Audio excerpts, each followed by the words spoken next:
Hello everyone, welcome to NEET पे जीत series at Learno Hub. मैं हूं अद्रिज और मेरे साथ आप पढ़े physics for NEET only at learnohub.com, जहां पे आपको मिलते हैं फिजिक्स, केमिस्ट्री, बायोलॉजी के सारे लेक्चर्स, सारे वीडियोस बिल्कुल फ्री।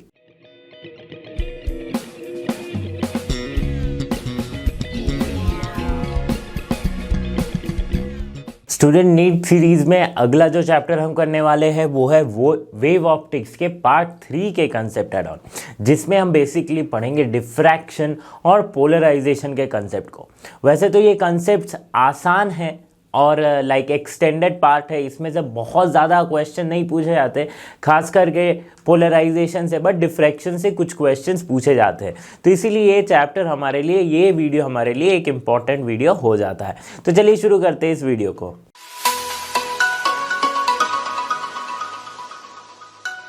तो पहला टॉपिक हमारा आता है डिफ्रैक्शन ऑफ लाइट। अब ये डिफ्रैक्शन क्या है? देखो, डिफ्रैक्शन एक्चुअली अगर नॉर्मल लैंग्वेज में, लेमैन्स लैंग्वेज में बोला जाए तो ये है बेंडिंग ऑफ लाइट। अब वो बेंडिंग ऑफ लाइट क्यों हो रहा है, क्यों हमें बेंडिंग दिख रहा है, ये सारी चीजें मैं एक्सप्लेन करूंगा आपको।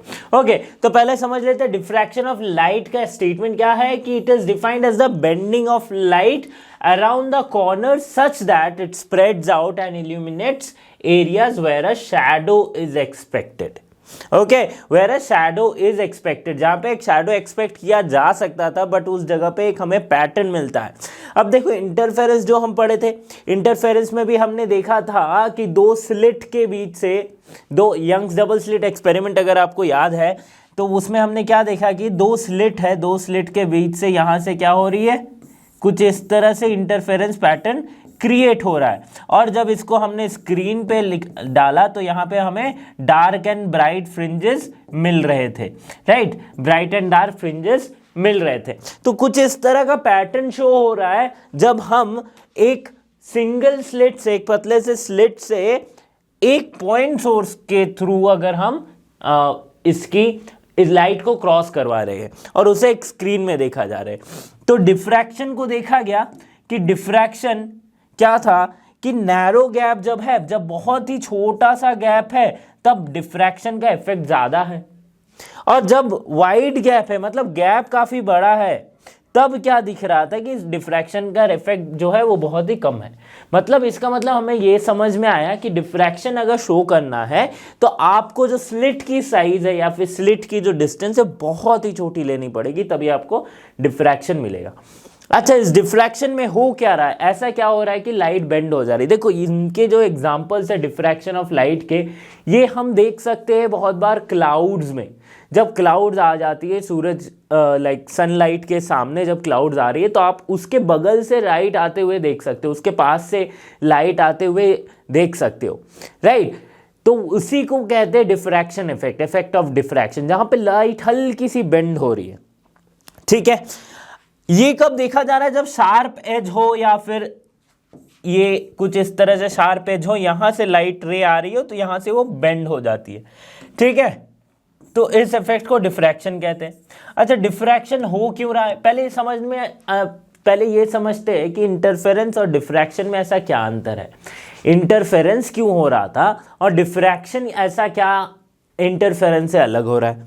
देखो, इंटरफेरेंस में हम क्या देख रहे थे कि दो वेव्स जो है, दो लाइट वेव्स, राइट, अलग अलग वेव फ्रंट की, मतलब यहां से अगर सपोज कर रहे हैं यहां पे पैरेलल लाइट रेज आ रही है, राइट, अब यहां से वो एक पॉइंट सोर्स हो जा रही है, जैसे ही स्लिट से टकराएगी यहां से पॉइंट सोर्स हो जाएगी, राइट। इंटरफेरेंस मैंने बहुत अच्छे से समझाया। अब यहां पे क्या हो रहा है कि ये अपनी एक वेव फ्रंट बना रही है, ठीक है, अपनी वेव फ्रंट ये बना रही है। ओके, तो अब इस स्लिट से जो निकला ये भी अपनी वेव फ्रंट बनाई,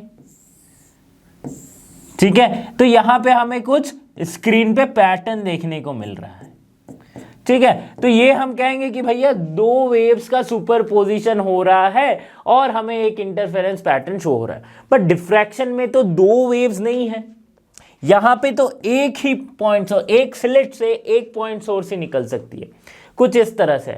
तो यहां पे आता है कंसेप्ट वेवलेट्स का। वेवलेट्स क्या कह रहे थे कि एक वेव फ्रंट में जितने भी पार्टिकल्स हैं वो एक अलग अपना सेकेंडरी वेव फ्रंट बनाने का सोर्स है। मतलब ये भी अपना एक वेव फ्रंट बना सकती है, ये भी बना सकती है, ये भी बना सकती है, ये भी बना सकती है, ठीक है। तो और ये प्रोपगेशन होगा कुछ इस तरह से, जैसे जैसे प्रोपगेशन होगा इसकी वेव फ्रंट जो है वो बढ़ते जाएगी, और इसे हम कहते हैं क्या, सेकेंडरी वेवलेट्स, यही कहते थे ना। तो देखो यहां पे क्या हो रहा है कि एक पॉइंट सोर्स ने एक वेव फ्रंट बनाई, ठीक है। अब इस वेव फ्रंट में बहुत सारे पार्टिकल्स है, राइट। वेव फ्रंट क्या होता था, पार्टिकल्स जो सेम फेज में ऑसिलेट कर रहे हैं उनके लोकस को हम कहते थे वेव फ्रंट, राइट। तो यहां पे बहुत सारे पार्टिकल्स है एक वेव फ्रंट में।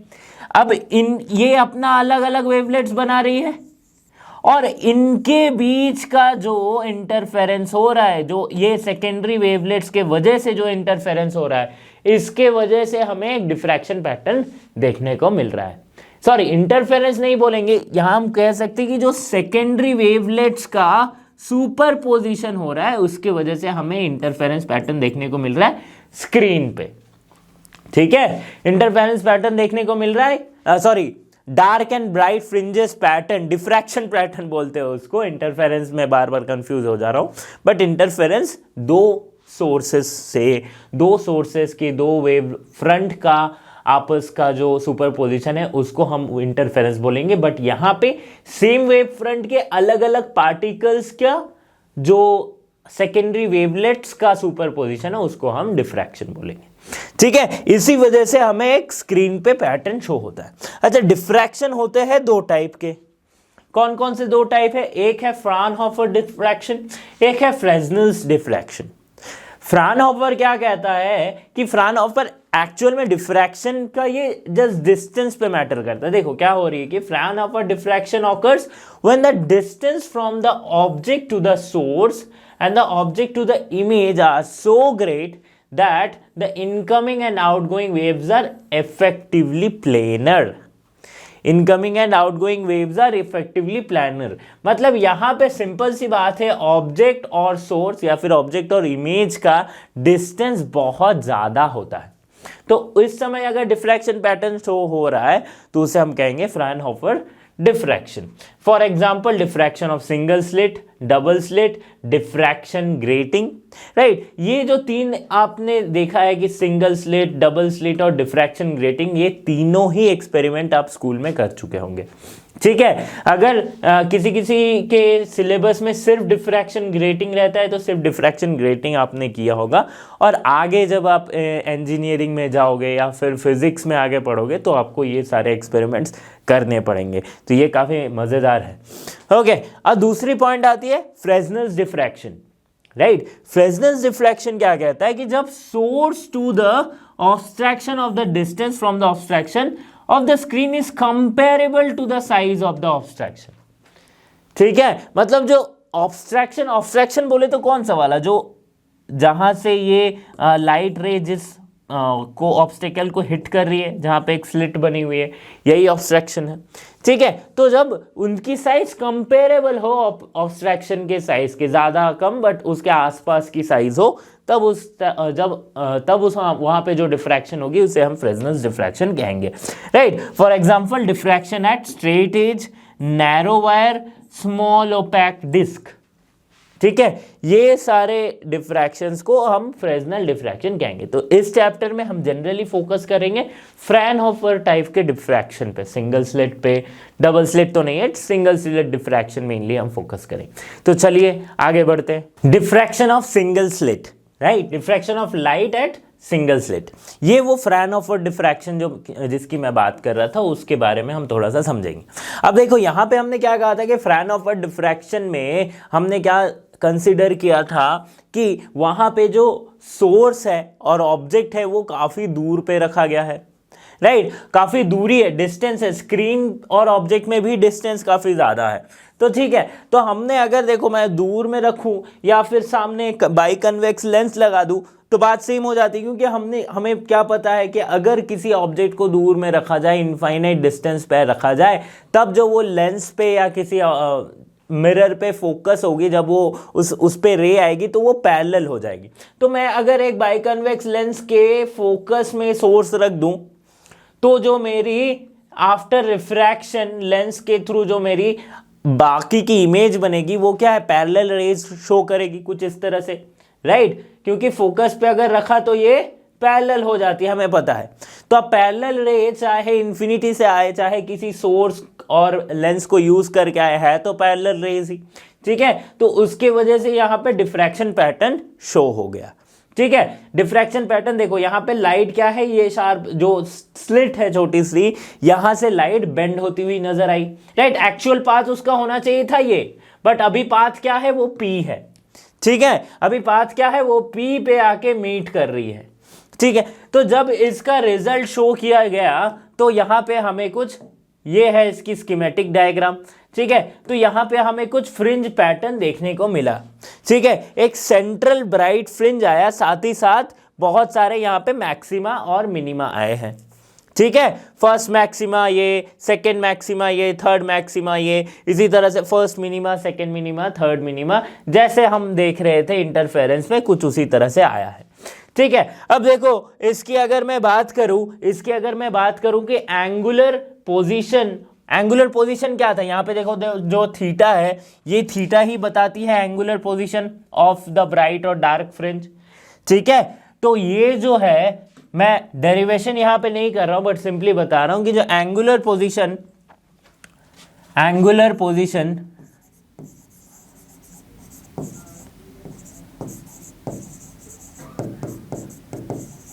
ऑफ nth मिनिमम,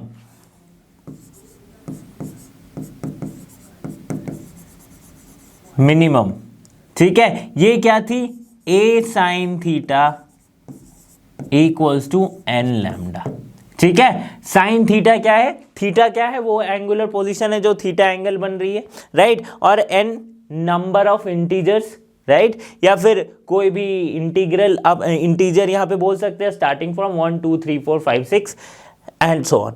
लैम्डा क्या है, वेवलेंथ ऑफ द लाइट और वेवलेंथ ऑफ द वेव, और ए क्या है, स्लिट की डिस्टेंस है, ठीक है। We can simply write for very small angle,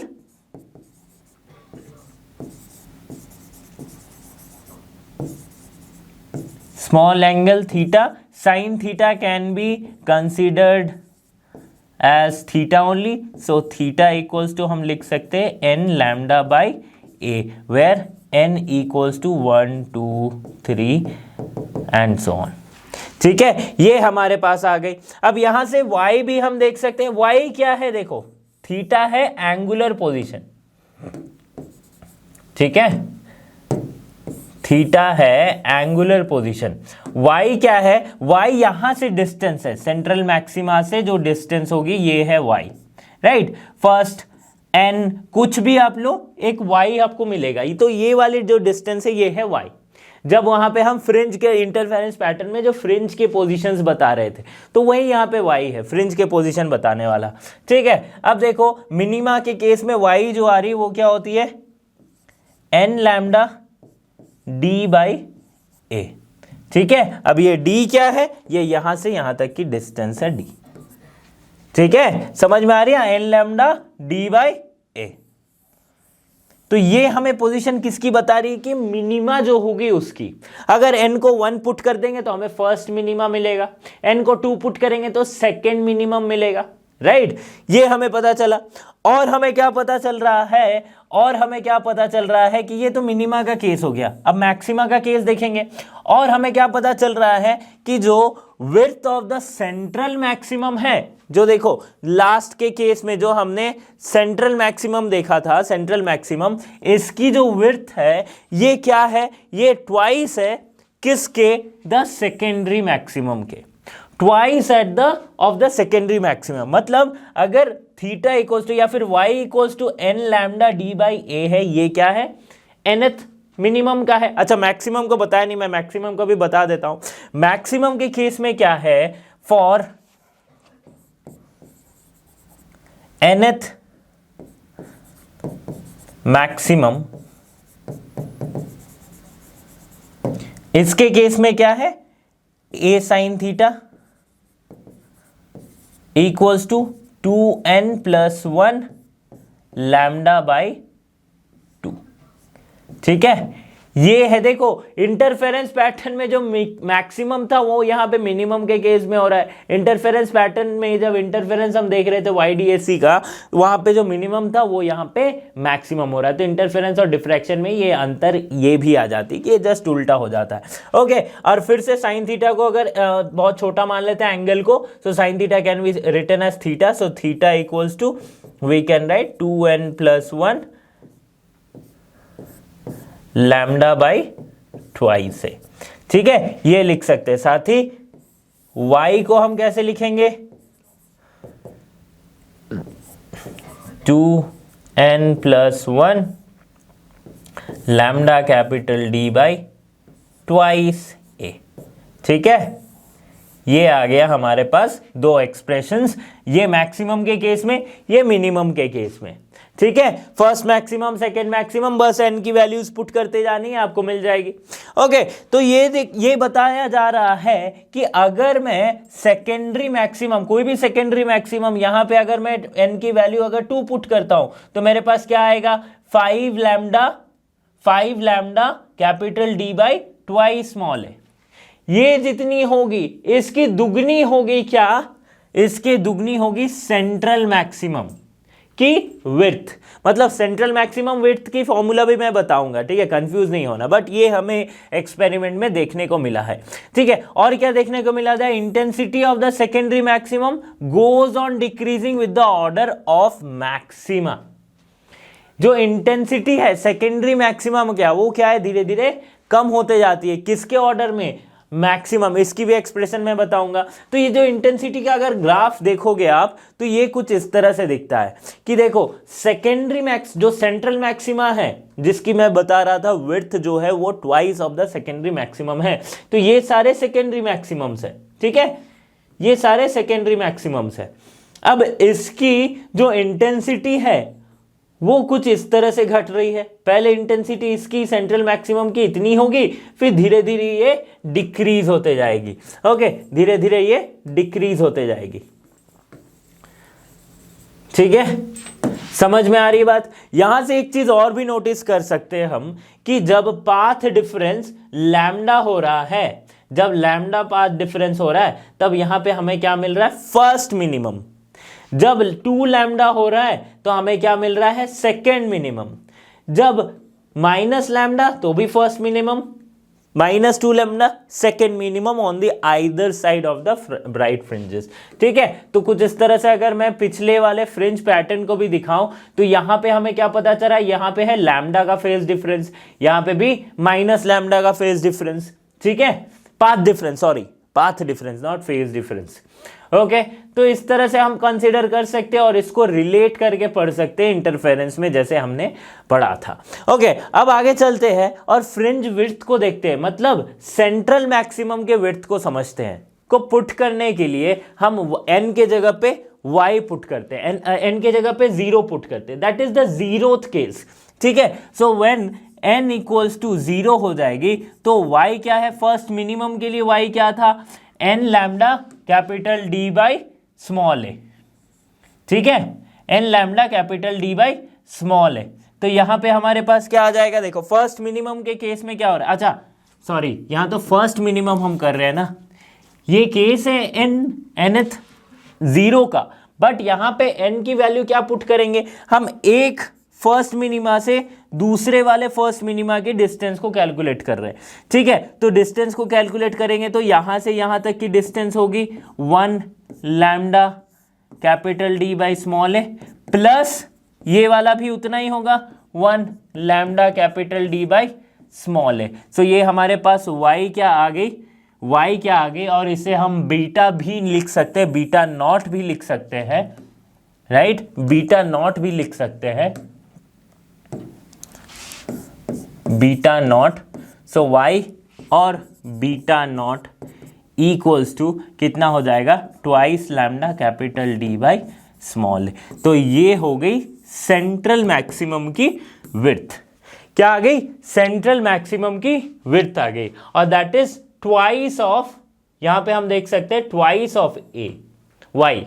ठीक है, ट्वाइस ऑफ y1 या फिर y आप फर्स्ट मिनिमम बोल सकते हो। ठीक है, तो सिंपली इसको मैं लिख सकता हूँ बी नॉट इक्वल्स टू, ये y हटा दो, सिंपली मैं लिख सकता हूँ B naught equals to twice lambda capital D by small a।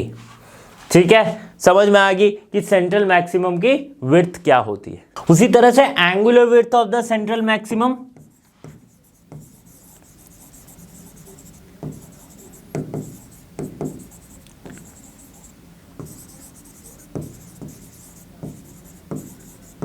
ये क्या आएगी, that is equals to twice of theta twice lambda by A.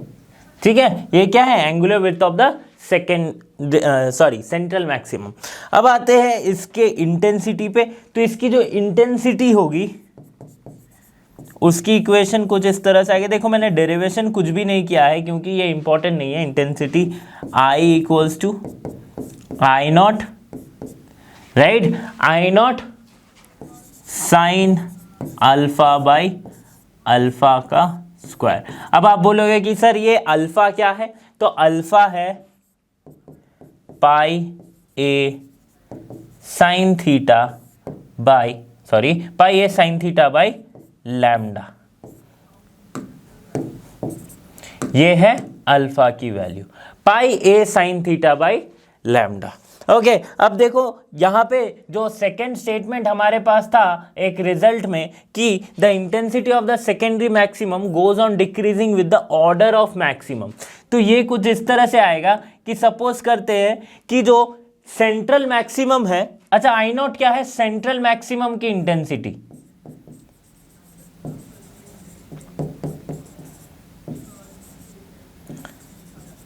Central maximum. तो आई नॉट अगर सेंट्रल मैक्सिमम की इंटेंसिटी होती है तो उसके बाद जो सेकेंडरी मैक्सिमम की इंटेंसिटीज आएगी वो क्या होगी, ये है आई नॉट, ये है पहला सेंट्रल मैक्सिमम की इंटेंसिटी। फिर आती है आई नॉट बाई 61, क्या आती है, आई नॉट बाई 61। फिर आती है I not by 121 and so on, ये आगे बढ़ता जाएगा। ओके, समझ में आ रही है बात। अब देखो sorry this will be I think पहला आता है 21,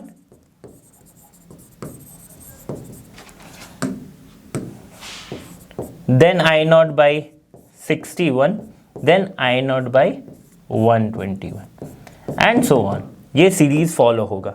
ठीक है, तो इंटेंसिटी आप देख रहे हो डिक्रीज होते जा रही है। ओके, नेक्स्ट टॉपिक हमारा आता है पोलराइजेशन ऑफ लाइट। तो पोलराइजेशन ऑफ लाइट को अगर मैं एक सिंपल सा एग्जांपल दूं तो उसमें हम क्या कर सकते हैं, एक सिंपल सी एग्जांपल, जैसे आपके डेली लाइफ के एग्जांपल में, जैसे कि आपके छोटे भाई बहन हैं तो वो क्या करते हैं, बहुत ही उनका दिमाग में बहुत कुछ चलता रहता है, राइट, कि कभी ये शरारत कर देंगे, कभी खेलने चले जाएंगे, पढ़ाई कभी किया तो किया, नहीं तो फिर कहीं बदमाशी कर लिए। तो इस तरह के अगर मैं बोलूँ तो वो बहुत ही स्कैटर्ड है, मतलब उनका दिमाग जो बहुत ही इधर उधर भाग रहा है। अब आपने क्या किया कि आपने अपने भाई को या फिर छोटे बहन को अपने बिठा के आपने उसे समझाया कि नहीं, ये नहीं, अभी ये टाइम है, इस टाइम पे आपको सिर्फ पढ़ाई करनी है, ठीक है, या फिर ये 4 से 6 बजे की टाइम है, इस टाइम पे सिर्फ आपको खेलना है और इसके साथ साथ कुछ नहीं करना है। तो आपने क्या किया, उसके माइंड को एक पॉइंट पे रेस्ट्रिक्ट कर दिया, एक ही डायरेक्शन में रेस्ट्रिक्ट कर दिया कि हाँ चलो 3 घंटे आप खेल रहे हो। तो कुछ इस तरह से हम समझेंगे पोलराइजेशन को कि व्हाइट लाइट जो होती है उसे हम कहते हैं अनपोलराइज्ड लाइट। क्या कहते हैं, अनपोलराइज्ड लाइट। तो वो होती है आपके छोटे भाई बहन जैसी, जो उनका दिमाग बहुत ही इधर उधर होता है।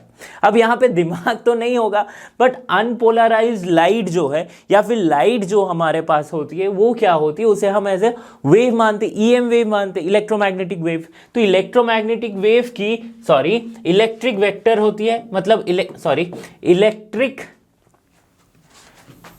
वेव, और इसके परपेंडिकुलरली जाती है मैग्नेटिक वेव, ये हमें पता है। लेकिन सिर्फ इतना ही नहीं, इलेक्ट्रिक वेव जो है वो भी घूमते रहती है। मान लो कि ये इलेक्ट्रिक वेव है परपेंडिकुलर और इसके परपेंडिकुलर है मैग्नेटिक वेव। तो ऐसा नहीं है कि एक लाइट में बस यही दो वेव्स है, इलेक्ट्रिक वेव और इलेक्ट्रिक वेक्टर और मैग्नेटिक वेक्टर, यही दो वेक्टर है। इसके अलग अलग कंपोनेंट्स भी है, X component, Y component, Z component, right. और फिर जाके ये क्या आएगी, जब भी मोशन करती है तो इस तरह से ये घूमते हुए आगे की और वेलोसिटी की तरफ ऐसे इस तरह से घूमते हुए जाती है, ठीक है। तो जब हम एक लाइट रे को सामने से आते हुए देखेंगे, लाइट एक्चुअली ये इलेक्ट्रोमैग्नेटिक वेव है, बट सामने से अगर ये प्रोपेगेट हो रही है तो हमें एक लाइक पोलराइज लाइट दिखाई दे, अनपोलराइज लाइट दिखाई देगा कुछ इस तरह से, जिसकी इलेक्ट्रिक वेक्टर्स की ओरिएंटेशन कुछ इस तरह से रहेगी। तो इसे आप समझ लो अपने छोटे भाई बहन का जो ज्यादा प्रोएक्टिव दिमाग, ठीक है, जो इधर उधर भागते रहता है। अब क्या किया हमने कि इसे एक पोलराइजर के थ्रू पास करवाया। अब ये पोलराइजर क्या करती है कि किसी एक पर्टिकुलर डायरेक्शन में इलेक्ट्रिक वेक्टर को रेस्ट्रिक्ट रखती है। मतलब अगर ये पोलराइजर की ये पासिंग एक्सिस है, ठीक है, तो इससे अगर मैं अनपोलराइज्ड लाइट को अगर क्रॉस करूं तो मुझे जो पोलराइज्ड लाइट मिलेगी उसके जो इलेक्ट्रिक वेक्टर का ओरिएंटेशन होगा वो सिर्फ इसी डायरेक्शन में होगा, सिर्फ परपेंडिकुलर डायरेक्शन में होगा टू द प्रोपगेटिंग एक्सिस, ठीक है। तो इस फेनोमेना का हम बोलते हैं पोलराइजेशन ऑफ लाइट। तो इस फेनोमेना को हम क्या बोलते हैं, पोलराइजेशन ऑफ लाइट। इसके डेफिनेशन को एक बार हम पढ़ते हैं कि polarisation is the process of converting non polarised light into polarised light, okay, and the light which particles vibrate in all various planes are known as unpolarized light। मतलब यहां पे जो पार्टिकल्स है, जस्ट एक इलेक्ट्रिक वेक्टर को आप अगर particle, ये अगर वेक्टर साइन, ये अगर मैं वेव्स बना रहा हूं तो वेव्स मतलब क्या है, पार्टिकल का ऑसिलेशन है। तो इस तरह हम अनपोलराइज्ड लाइट को ये कंसिडर करते हैं कि हर एक डायरेक्शन में या फिर बहुत सारे डायरेक्शन में ये जो इनकी पार्टिकल्स है ये वाइब्रेट हो रही है। अब इन्हीं वाइब्रेशन को मैं किसी पर्टिकुलर डायरेक्शन में अगर मैं रेस्ट्रिक्ट कर दूं तो मैंने क्या किया, पोलराइज किया लाइट को, ठीक है। आपने अपने भाई को कहा कि ये 4 से 6 बजे के टाइम तुझे सिर्फ और सिर्फ क्रिकेट खेलना है, तो आपने क्या किया, उसके डायरेक्शन को, उसके माइंड को सिर्फ क्रिकेट में डाला उस 2-3 घंटे के लिए, ठीक है। तो जब तक मैं पोलराइजर लगा के रखा, मतलब जब तक आपने डाइवर्ट किया तब तक वो सिर्फ क्रिकेट खेलेगा, यानी कि सिर्फ मुझे क्या मिल जाएगी, मुझे पोलराइज्ड लाइट मिल जाएगी, ओके। तो ये अनपोलराइज्ड लाइट कैसी होती है, व्हाइट लाइट होती है। जो व्हाइट लाइट, जो डिफरेंट वेवलेंथ्स होते हैं जिसमें, जैसे कि सनलाइट होगी, ये अनपोलराइज्ड लाइट है। जैसे कि अगर आपने बल्ब देखा होगा, राइट, जो इनकैंडेसेंट बल्ब है, जो थॉमस एडिसन वाला जो बल्ब हम पढ़ते, जो कुछ इस तरह से दिखता है, जहाँ पे टंगस्टन की ये फिलामेंट होती है, तो ये जो लाइट प्रोड्यूस करती है ये एक अनपोलराइज्ड लाइट प्रोड्यूस करती है, ठीक है। वैसे ही अगर आप अपने ट्यूब लाइट्स को देखोगे तो ट्यूब लाइट्स एक पोलराइज्ड लाइट प्रोड्यूस करती है।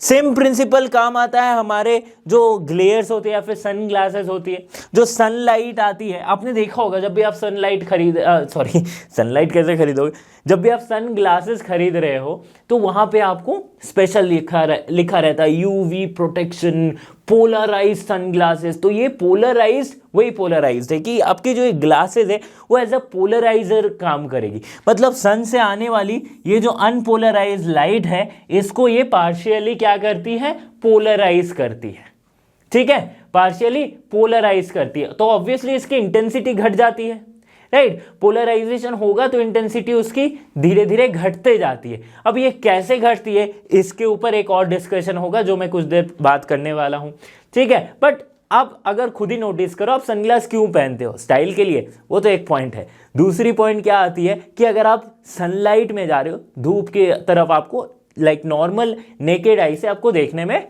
मुश्किल होगी, तो इसीलिए आप पहनते हो क्या, सनग्लास, ताकि आप देख सकते। इवन क्रिकेटर्स भी देखो, जब दिन के टाइम में मैच होती है तो वो कैचेस वगैरह जो आते हैं तो क्या होती है, सनलाइट आंखों में आती है तो कैच मिस हो जाती है। तो अगर वो सनग्लास पहने रहते हैं, पोलराइज सनग्लास, तो वो उसके इंटेंसिटी के इफेक्ट को कम करती है सनलाइट के, राइट। तो इजीली बॉल दिखता है एंड दैट्स आउट, ओके।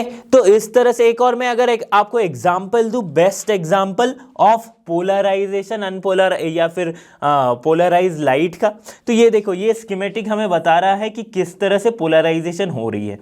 ये है वर्टिकल पोलराइजर। वर्टिकल पोलराइजर बोले तो मतलब ये सिर्फ अनपोलराइज लाइट को वर्टिकल डायरेक्शन में रेस्ट्रिक्ट करेगी।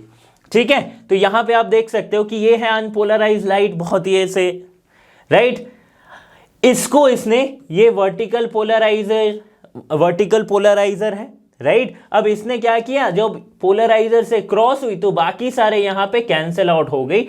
जो लाइट हमें मिल रही है वो क्या है, लीनियरली पोलराइज लाइट, जिसकी प्रोपगेशन के डायरेक्शन के परपेंडिकुलर इसके इलेक्ट्रिक वेक्टर का ऑसिलेशन हो रहा है, या फिर जो पार्टिकल्स का ऑसिलेशन हो रहा है। तो हमें कुछ इस तरह से यहां पे मिल रही है। सिमिलर केस है हॉरिजॉन्टल पोलराइजर, अगर मैं लगा दूं तो यहां पे भी मुझे मिलेगा क्या, अनपोलराइज गई, अब यहां से पोलराइज लाइट कुछ इस तरह से नजर आ रही है। समझ में आ रही है बात? तो इसकी आप एक स्क्रीनशॉट लेके रख सकते हो। इसकी अगर आप ऑब्वियसली GIF का स्क्रीनशॉट आपको मिलेगा नहीं, बट फिर भी अंडरस्टैंडिंग के लिए 1 सेकेंड के लिए आप स्क्रीनशॉट लेके रख सकते हो। ओके, तो यहाँ पे आई होप कि समझ में आ गया होगा कि पोलराइजेशन क्या है, या फिर पोलराइजर किस तरह से काम करते हैं। ठीक है, अच्छा, पोलराइजेशन जो होती है वो सिर्फ ट्रांसवर्स वेव की हो सकती है। ठीक है, जैसे डिफ्रैक्शन हमने देखा था, डिफ्रैक्शन लॉन्गिट्यूडनल साथ ही साथ ट्रांसवर्स वेव दोनों की हो सकती है, बट पोलराइजेशन जो है वो सिर्फ ट्रांसवर्स वेव की हो सकती है। और ये जो आप पोलराइजर देख रहे हो ये किससे बनी होती है, ये जनरली टूरमैलाइन क्रिस्टल से बनी होती है। क्रिस्टल्स से बनी होती है। ओके, ये आप समझ लो।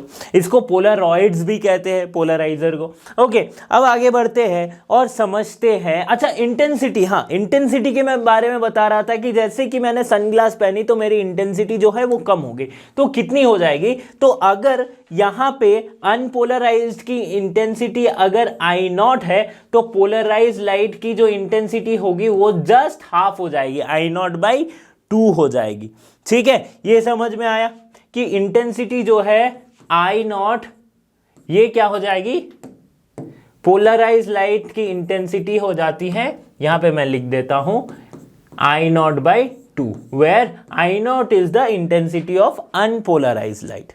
ठीक है, और एक सिंपल सा जो एक डेमोन्स्ट्रेशन है, या फिर आप जो फिगर में आप ड्रॉ करोगे तो अब आप क्या बता सकते हो कि ये जो परपेंडिकुलर, ये जो एरो इस तरह से शो कर रहा है, ये क्या शो कर रहा है कि अगर ये डायरेक्शन ऑफ प्रोपगेशन है तो ये शो कर रहा है vector which is parallel to the plane of the board और plane of the paper. Plane of the paper के पैरेलली ये ऑसिलेट हो रही है।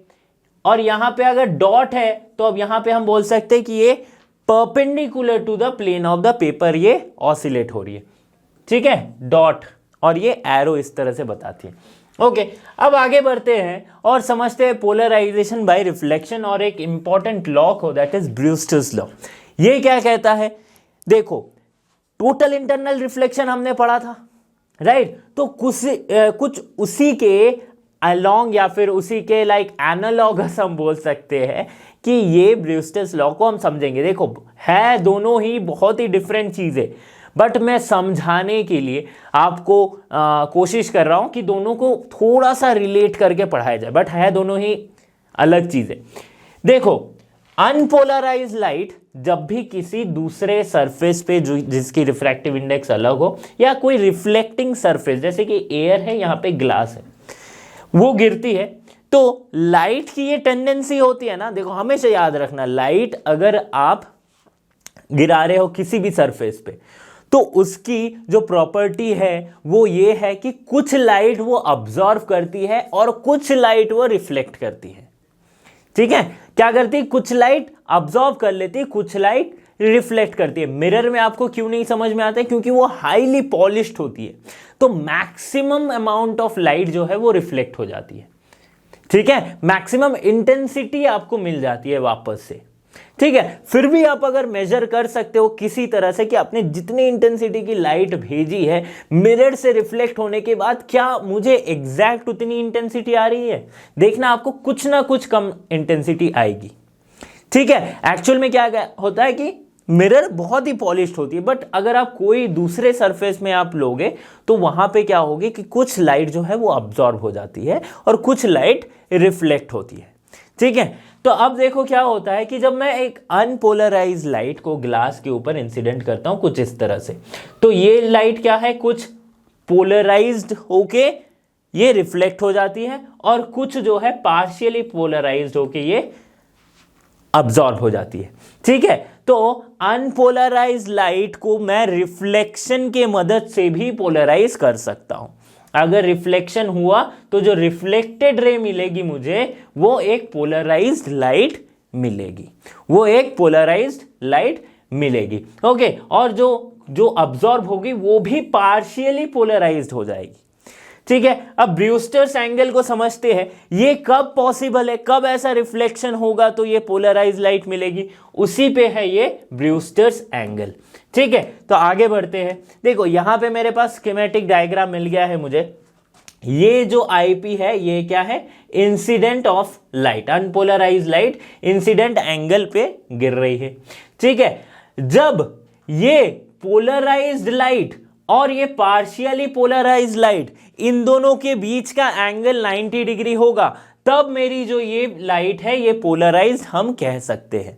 राइट, मतलब रिफ्लेक्टेड रे, ये इंसिडेंट रे, ये रिफ्लेक्टेड रे, और ये आ गई अंदर, सॉरी ये आ गई अंदर जो अब्सॉर्ब हो रही है। ठीक है, तो ये हमें पता है, अगर ये एंगल ऑफ इंसिडेंस है तो ये भी एंगल ऑफ, ये एंगल ऑफ रिफ्लेक्शन है, बट ये this is I which is equals to R. ठीक है, एंगल ऑफ रिफ्लेक्शन जो है वो एंगल ऑफ इंसिडेंस के बराबर होती है, लॉ ऑफ रिफ्लेक्शन। और जब ये एंगल, ये इन दोनों के बीच का एंगल, राइट, जब पार्शियली पोलराइज्ड लाइट और पोलराइज्ड लाइट के बीच का एंगल 90 डिग्री होगा, तभी हम इस लाइट को पोलराइज्ड कह सकते हैं। ठीक है, और उस एंगल ऑफ इंसिडेंस को हम क्या कहते हैं, एंगल ऑफ पोलराइजेशन या फिर ब्रूस्टर्स एंगल। क्या कहते हैं, एंगल ऑफ पोलराइजेशन और ब्रूस्टर्स एंगल। ओके, अब अगर मैं ब्रूस्टर्स लॉ में एक्सप्रेशन को इसे समझाऊं, तो ब्रूस्टर्स लॉ में क्या बताया था कि रिफ्लेक्शन के मदद से हम पोलराइज कर रहे हैं, और वो रिफ्लेक्शन इस तरह से हो रही है कि रिफ्लेक्टेड रे और रिफ्रैक्टेड रे के बीच का एंगल जो है वो 90 डिग्री हो रहा है। ठीक है, तभी ये पोलराइज्ड हो पा रही है, प्लेन पोलराइज्ड लाइट हमें मिल रही है। ओके, अब देखो ये क्या है, एंगल ऑफ इंसिडेंस, और ये क्या है, एंगल ऑफ रिफ्लेक्शन। तो angle of incidence is angle of equals to angle of reflection, so we can write angle of reflection को भी हम एंगल ऑफ इंसिडेंस के बराबर लिख सकते हैं। So this angle is IP, या फिर जिसे सिंपली आप पी भी कह सकते हो, सिंपली आप पी भी कह सकते हो, प्लस 90 डिग्री दिस एंगल, ये अगर मेरे स्ट्रेट लाइन है, this angle plus 90 degree plus angle of refraction, plus angle of refraction, ये मिला के 180 डिग्री होगी। ठीक है, इसका कंडीशन ये हो रहा है। अब यहां से मैं P plus R equals to 90 degree, P plus R equals to 90 degree, ये कंडीशन मेरे पास आ रहा है। और सिंपली मैं कह सकता हूं एंगल ऑफ पोलराइजेशन या फिर angle of incidence P equals to 90 minus R। ठीक है, अब देखो ये जब पोलराइज लाइट हो गई है, जब लाइट पोलराइज्ड हो गई है, मतलब क्या, जब इन दोनों के बीच का एंगल 90 डिग्री है तब ये पोलराइज्ड लाइट है, तो उस टाइम पे मैं एंगल ऑफ इंसिडेंस को एंगल ऑफ पोलराइजेशन भी बोल सकता हूं या फिर ब्रूस्टर्स एंगल भी बोल सकता हूं। ठीक है, ये हमारे पास आई। अब अगर मैं इन दोनों केस में स्नेल्स लॉ अप्लाई करूं, सपोज कर लेते हैं कि ये है मीडियम म्यू और ये है, इसकी रिफ्रैक्टिव इंडेक्स है 1, सपोज एयर है, तो यहां पे मैं अगर स्नेल्स लॉ अप्लाई करता हूं,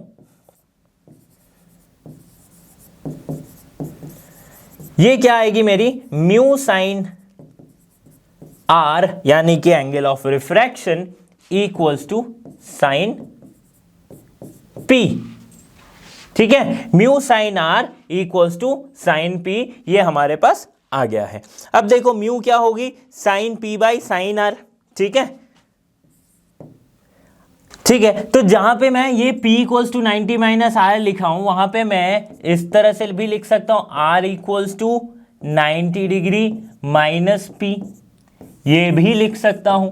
तो ये वाली वैल्यू अगर मैं यहां पे पुट करूं, यानी कि mu sine 90 minus P equals to sine P. So sin 90 minus theta equals to cos theta. So mu cos p equals to sin p. अब यहां से मेरी रिलेशन क्या आ रही है कि mu equals to sin p by cos p, that is tan p. ठीक है, और ये है हमारा एक्सप्रेशन ऑफ ब्रूस्टर्स लॉ. ठीक है, और इस एंगल p को हम क्या कहेंगे? ब्रूस्टर्स एंगल, या फिर एंगल ऑफ पोलराइजेशन. समझ में आ गई बात कि क्या होती है ब्रूस्टर्स लॉ? एक बार आप स्टेटमेंट को भी पढ़ लो कि polarisation by reflection refers to a phenomena where light waves are reflected off a surface become partially or fully polarized. This occurs when unpolarized light strikes a surface at a particular angle known as Brewster's angle. तो जब भी एक unpolarise light का reflection Brewster's angle पे होगा तभी मुझे एक पोलराइज लाइट मिलेगी. ठीक है, समझ में आ गया कि पोलराइजेशन क्या होता है. अब दूसरे टॉपिक पे आते हैं जो कि हमारा है लॉ ऑफ मैलस लॉ. यहां पे हम बात करेंगे इंटेंसिटी के बारे में. किसके बारे में? इंटेंसिटी के बारे में. सो देखो, फॉर लीनियरली अगर, अच्छा, एक लाइट लीनियरली पोलराइज्ड कब होती है? जब सपोज करते हैं कि एक लाइट के वेक्टर है 3, मतलब इलेक्ट्रिक वेक्टर के 3 कंपोनेंट है. एक है EZ, EX एंड EY. ये 3 कंपोनेंट है. अब इन तीनों कंपोनेंट को, ये एक अनपोलराइज लाइट में ऐसा होता है. पोलराइजेशन होने के बाद सपोज कि कोई एक ही कंपोनेंट इसका बचा, सपोज EZ वाला कंपोनेंट बचा, तब हम इसे कहेंगे लीनियरली पोलराइज्ड लाइट. ठीक है, तब हम इसे क्या कहेंगे? Linearly polarised light. तो कभी भी इस तरह के लीनियरली पोलराइज्ड लाइट की इंटेंसिटी I0 को किसी दूसरे polarisation transmitted through an ideal polarisation. अच्छा, 2 बार पोलराइजर लगाए तो सेकेंड वाले को हम एनालाइजर बोलते हैं. ठीक है, एनालाइजर बोलते हैं. ठीक है, ये भी समझ लो. तो यहां पे मैलस लॉ क्या बताता है कि the intensity transmitted through an ideal polarisation I can be describe by the Malus law, where Malus law states that I equals to I0 cos square theta. Intensity की बात हो रही है. तो मैंने क्या बताया था कि एक अनपोलराइज्ड लाइट पहले पोलराइजेशन से क्रॉस करेगी तो मुझे क्या मिलेगी? एक लीनियरली पोलराइज्ड लाइट. ठीक है, किसी एक डायरेक्शन में इसे रिस्ट्रिक्ट कर दिया तो लीनियर पोलराइज्ड लाइट मुझे मिल गई. इसकी इंटेंसिटी अगर I है, इसकी इंटेंसिटी I0 है, तो हमें क्या पता है? Intensity I0 equals to I/2, आधी इंटेंसिटी हो जाती है. ठीक है, अगर दोबारा मैं किसी एक एनालाइजर से पास करूं, एनालाइजर क्या है? एक पोलराइजर ही है जिसे इस प्रोपेगेटिंग एक्सिस के थीटा एंगल पे रखा गया है. इसे वर्टिकली रखा गया, मतलब इसके 90 डिग्री, और इस एनालाइजर को इस पोलराइजर से 30 डिग्री के एंगल पे शिफ्ट करके रखा गया है. ठीक, sorry, not 30 degree, theta degree, not 30 degree, it is theta angle से शिफ्ट करके रखा गया है. तो अब ये जो लीनियरली पोलराइज्ड लाइट इस एनालाइजर से क्रॉस करेगी तो यहां पे क्या देखने को मिलेगा कि मुझे ये इसकी जो कंपोनेंट आएगी या फिर इसकी जो वेक्टर्स की जो ये ओरिएंटेशन आएगी वो थीटा से ओरिएंट हो जाएगी, थीटा के अलोंग हो जाएगी. इस तरह से ये मूव करेगी. तो इस केस में जो इंटेंसिटी होगी that will B I0 cos square theta. इस केस में इसकी इंटेंसिटी की वैल्यू इतनी आ जाएगी. ओके, समझ में आ रही है बात? I0 क्या है? पहले पोलराइजर से क्रॉस करने के बाद इंटेंसिटी. अगर मैं इसे I0 की वैल्यू पुट करूं तो we can simply write I/2 cos square theta, where I is the intensity of unpolarised light. समझ में आ रही है ना बात की क्या कह रहा हूं मैं? ओके तो ये है मालिस लॉ ऑफ मालिस। इससे बेस्ड डायरेक्ट क्वेश्चन पूछा जाता है। डायरेक्ट क्वेश्चन मैं कह रहा हूं आपको, डायरेक्ट क्वेश्चन पूछा जाएगा कि सिर्फ आप आई नॉट कॉस स्क्वायर थीटा की वैल्यू पुट करोगे, आपका आंसर आ जाएगा। ठीक है, तो ये समझ में आई बात। अब कुछ केसेस है कि अगर मैं कॉस थीटा की वैल्यू अगर मैं 0 डिग्री रखता हूं, थीटा की वैल्यू अगर मैं 0 डिग्री रखता हूं, या फिर थीटा की वैल्यू को मैं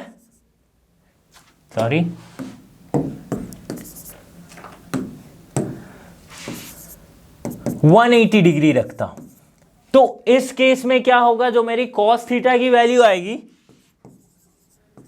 दैट विल बी ±1, राइट, यही वैल्यू आएगी। तो मुझे जो इंटेंसिटी मिलेगी I dash equals to I not cos square theta, यानी कि ±1 वैल्यू पुट करेंगे, राइट। यहां पे हमारी वैल्यू क्या आ जाएगी, 1 आ जाएगी। कॉस थीटा की वैल्यू 1 है तो इसका स्क्वायर करो, प्लस का स्क्वायर माइनस का स्क्वायर, ये 1 ही आएगा, राइट। तो ये इसकी वैल्यू जो आ जाएगी वो है आई नॉट। यानी कि अगर मेरा पोलराइजर और एनालाइजर दोनों ही पैरेलल